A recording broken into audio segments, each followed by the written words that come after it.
Welcome back to Unseen Evidence, where mystery are told and true come to live. Today, we're diving into a shocking story that has captivated the nation. In a town where faith and trust were woven into the very fabric of the community, one man stood as a pillar of strength. Pastor Michael Green was the leader of a church that had seen families through their darkest hours. His wife, Sarah, and daughter, Emily, were considered by all to be the picture-perfect family, a model of love and devotion. But behind the veil of devotion, a story of grief and deception was about to unfold, one that would shake this close-knit community to its core. The death of Pastor Green's beloved daughter would reveal secrets that no one saw coming.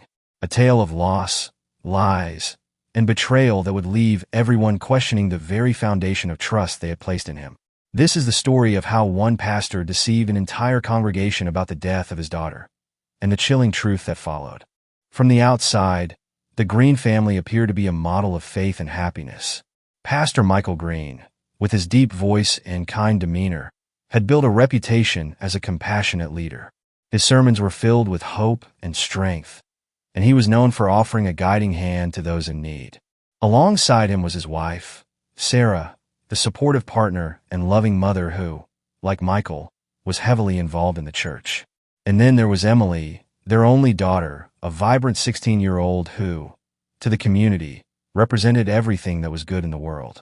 She was a bright student, a dedicated volunteer, and an active member of the church's youth group. She seemed like the perfect daughter, gracious, selfless, and kind-hearted.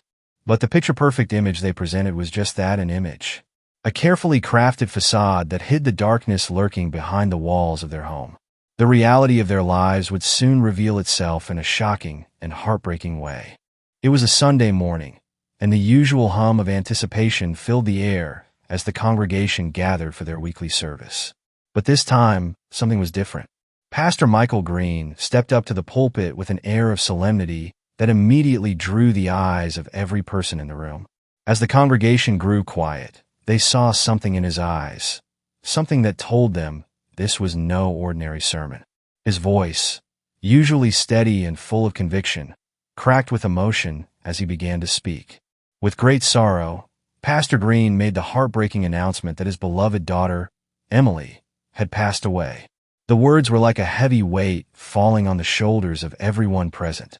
He spoke of a rare, undiagnosed illness that had taken Emily's life unexpectedly, leaving the family and the community shattered. It was a devastating loss, he said, and the grief was beyond measure. The congregation sat in stunned silence, their hearts aching for the Green family. The church, which had always been a place of refuge and light, now seemed cloaked in shadows. Members of the community immediately rallied around the grieving family, offering their condolences and support. No one could have imagined the darkness that was still to come. In the weeks that followed Emily's death, the community surrounded the Green family with compassion. The church became a place for grief to be shared, for healing to begin. But as time went on, some of the details surrounding Emily's death began to raise questions. It didn't take long for whispers to circulate. Jessica, one of Emily's closest friends, had spent the week leading up to the announcement with her. She never mentioned being sick, Jessica said in a quiet interview. She was fine, full of life, making plans for the spring semester. I didn't know anything about a rare illness. These words were the first crack in the facade. Emily hadn't seemed ill at all. She was just the same as she had always been. And yet, according to Pastor Green, she had mysteriously died from a condition no one had known about. Further oddities began to surface. Emily's school records revealed that she hadn't missed any significant amount of school, and friends mentioned that there had been no indication of illness leading up to the tragic event. How had something so serious gone unnoticed by everyone around her? And then Emily's funeral arrangements, oddly rushed, with no obituary posted in the local paper, and no mention of a funeral home. A few community members tried to ask questions, but every inquiry seemed to be met with vague answers or hurried dismissals from the Green family. The more they pressed, the more the story seemed to unravel. One of the church's longtime members, Mrs. Harper, recalled a conversation she'd had with Sarah Green a few days after the announcement. She didn't seem as distraught as you'd expect, Mrs. Harper said. She was upset, of course, but she didn't cry as much as I thought she would. It was almost like she was holding it together too well. These small inconsistencies, these nagging doubts, began to stir in the minds of those who cared about the Green family. Something didn't add up, but no one knew what it was just yet. As the community continued to mourn, and the inconsistencies mounted, authorities began to take notice. It was a concerned neighbor, who had heard rumors of Emily's disappearance weeks before her death, that first contacted the police. The whispers of something darker than an untimely illness reached the ears of local investigators, prompting them to dig deeper into the case. At first, the police were cautious. The pastor's grief-stricken demeanor and the outpouring of support from the congregation seemed to paint a picture of an honest family in mourning. But as more questions arose, law enforcement was forced to look beyond the surface. The first major breakthrough came when detectives discovered that Emily had been missing long before the announcement of her death. In fact, police records revealed that Emily had been reported as a runaway over 2 weeks earlier. Yet, there was no mention of this during the church's public mourning. The Green family had kept her disappearance a secret. Why? In a small office, Detective Marissa Hayes pored over the case file. "The timeline doesn't add up," she remarked to her partner, Detective John Fields. "There's a gap between when Emily was last seen and when she was supposedly found dead. Why didn't anyone report her missing? Why didn't they try to reach out to the authorities sooner?" The investigation soon led to the discovery that the Green family had told a story of illness to cover up the fact that Emily had left home on her own. When they tried to cover her disappearance with a fabricated death, they failed to conceal the truth. The police began to dig deeper into the family's history, particularly Pastor Green's. They started asking questions about his behavior, any possible motives for deception, and whether there were any patterns of manipulation or control within the household. But the questions were met with resistance from the Green family, who quickly sought to silence rumors by issuing statements about Emily's tragic death. The truth that lay hidden for so long was about to be uncovered, and it was far darker than anyone could have imagined. The investigation took a dramatic turn when a crucial piece of evidence was found hidden in Emily's room, a letter she had written before leaving home. In it, Emily confided in a friend, revealing her fear of her father's growing control over her life.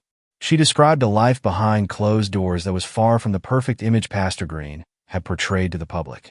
Emily's letter detailed years of emotional and, at times, physical abuse at the hands of her father. She wrote about her struggles to escape the suffocating grip of a man who preached love to the congregation while secretly tormenting his own child. "I can't live like this anymore," the letter ended. "I'm leaving, but I don't know if I'll make it." What Pastor Green had claimed was a tragic illness was, in fact, an elaborate cover-up. Emily had run away from home after years of abuse, and in a desperate attempt to preserve his reputation, Pastor Green had fabricated her death, an act that would keep his dark secrets buried, while convincing the community that the perfect family had been torn apart by tragedy. But when investigators uncovered the truth, the layers of deception began to peel away. The Green family's carefully constructed world came crashing down, revealing the horrifying reality behind the closed doors of the pastor's home. Pastor Michael Green was arrested, charged with child abuse, obstruction of justice, and fraud. His wife, Sarah, who had remained silent for so long, eventually cooperated with the authorities, revealing her own suspicions about the truth, but explaining her fear of retaliation from her husband. The community was left in shock, devastated by the revelation that the man they had trusted to guide them through their toughest moments was, in reality, a predator hiding behind the pulpit. The fallout from the Green family's betrayal was immediate and devastating. The church, which had once been a pillar of strength, was left in shambles. Congregants found themselves divided, unsure of who to trust after the revelations about their pastor. For many, it was a loss that went far beyond Emily's tragic end. The lies, the manipulation, and the abuse had shattered not just a family, but an entire community's sense of safety. Those who had once called Pastor Green a friend, a spiritual guide, now struggled to come to terms with the fact that he had been deceiving them all along. The small town, once known for its close-knit bonds, now found itself grappling with the scars of betrayal. Support groups were formed for those who had been impacted by the case, while others began to question their own relationships and trust within the church. As for Pastor Green, he was convicted of multiple charges, including child abuse, obstruction of justice, and fraud. He was sentenced to a lengthy prison term, but the damage he caused could never be undone. The Green family's downfall left a void in the community, a void that would take years to heal.